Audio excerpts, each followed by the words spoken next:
અને અમદાવાદમાં સામાજિક તત્વોની સામે તંત્રની કાર્યવાહી. નરોડામાં મુઠિયા ગામમાં ગેરકાયદે મકાનનું ડિમોલિશન હાથ ધરવામાં આવ્યું. કુખ્યાત બુટલેગર જયેશ ઉર્ફે જીગો બળદેવ સોલંકીના મકાનને તોડી પાડવામાં આવ્યું. બુટલેગરનું મકાન તોડવાની કાર્યવાહી હાથ ધરવામાં આવી છે. અગાઉ અનેક ગુનેગારો અને બુટલેગરોના મકાનો તોડી પાડવામાં આવ્યા. તંત્રની કાર્યવાહી ત્યારબાદ ફરી એકવાર બુટલેગરનું 3 માળનું ગેરકાયદે બાંધકામ ઉભું કર્યું હતું. તાજેતરમાં જ બુટલેગરની ટોળકી વિરુદ્ધ ગુનો પણ નોંધાયો હતો. બુટલેગર જયેશ, અનિલ અને પ્રદીપની સામે ગુનો નોંધાયો હતો. આરોપીઓના બેંક એકાઉન્ટમાં 1.5 કરોડથી વધારેનું ટ્રાન્ઝેક્શન પણ મળી આવ્યું હતું. ત્યારે હવે તેના મકાન પર આ કાર્યવાહી, ડિમોલિશનની કાર્યવાહી.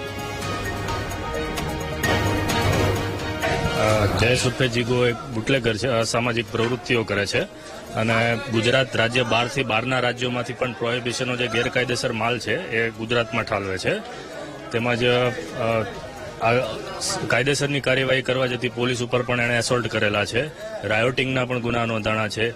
ભાલા, દંડા જેવા શસ્ત્રો સાથે, હથિયારો સાથે પણ એ જાહેરમાં ભય ફેલાવે છે.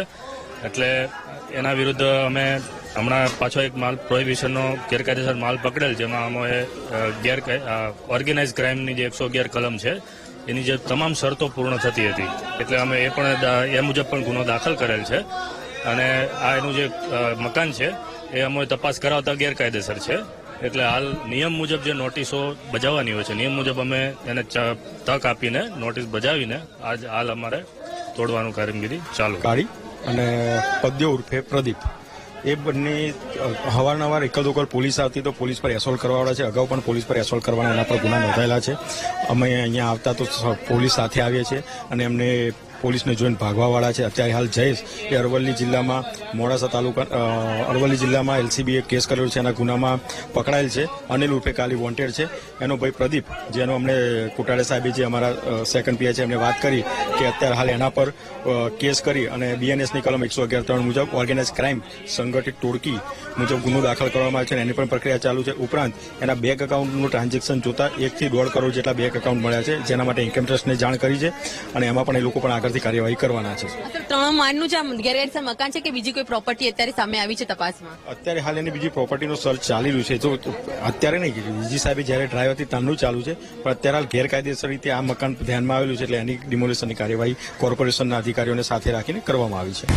આ ગુનાઓમાં જે માણસો સંડોવાયેલા છે, જે સંગઠિત ટોળકી છે, એમાં એના 4 ભાઈઓ સાથેની પોતાની પ્રવૃત્તિ, બીજા એના મદદમાં છે. જે ગુનો પર આપણે કલમ 111 મુજબની કાર્યવાહી કરેલી છે. વારંવાર એના ઉપર પાસાની પણ કાર્યવાહી થયેલ છે, છતાં પણ એણે આ પ્રકારની પ્રવૃત્તિ ચાલુ જ રાખેલી હતી. આ પ્રકારની પ્રવૃત્તિથી ગેરકાયદેસર જે પ્રવૃત્તિઓ છે એનાથી એના બેંકના ટ્રાન્ઝેક્શન જે આપણને મળે છે પોલીસ તપાસ દરમિયાન 1 કરોડથી 1.5 કરોડ જેવા છે. જે બાબતે પણ અમે ઇન્કમટેક્સ સાથે આ માહિતી શેર કરી છે. 100 કલાકની જે સામાજિક તત્વોની કામગીરી કરવાની કાર્યવાહી ચાલુ હતી એ વખતે જ આપણે જે મિલકત સંબંધી ડિટેલ્સ છે આપણે કોર્પોરેશન સાથે શેર કરેલી હતી અને કોર્પોરેશને તમામ એની પોતાના નોર્મ્સ પ્રમાણેની કાયદેસરની કાર્યવાહી પૂરી કરેલી છે.